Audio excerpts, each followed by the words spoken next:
ज़िला शहीद बेनज़ीराबाद जे मुख़्तलिफ़ नंढनि वॾनि शहरनि मां गुज़िरियल 2 महीननि दौरान फुर ऐं चोरी थियल 67 मोटरसाइकिलुनि समेत लखें रुपयनि जो चोरी थियल सामान असल मालिकनि खे मोटाए ॾिनो वियो।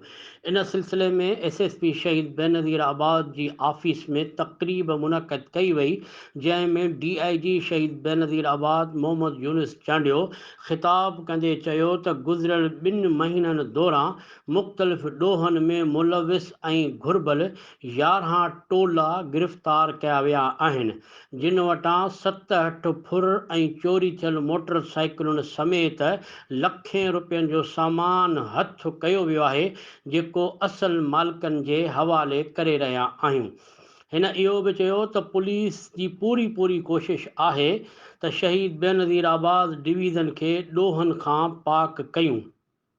हिन एसएसपी शहीद बेनज़ीराबाद महज़ूर अली गोरीअ जी कोशिशुनि खे पिणु साराहियो। तक़रीब दौरान जॾहिं मुतासिर मालिकनि खे मोटरसाइकिलूं ऐं सामान वापसि कयो वियो त संदुनि चेहरनि ते मुरकूं हुयूं ऐं ज़िबान ते दुआउनि जा कलमा हुआ।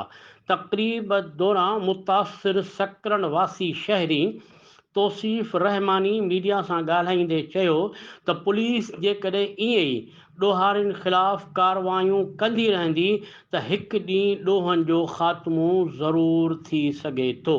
क़ाज़ी जावेद सनाई, इबरत न्यूज़ सकरन।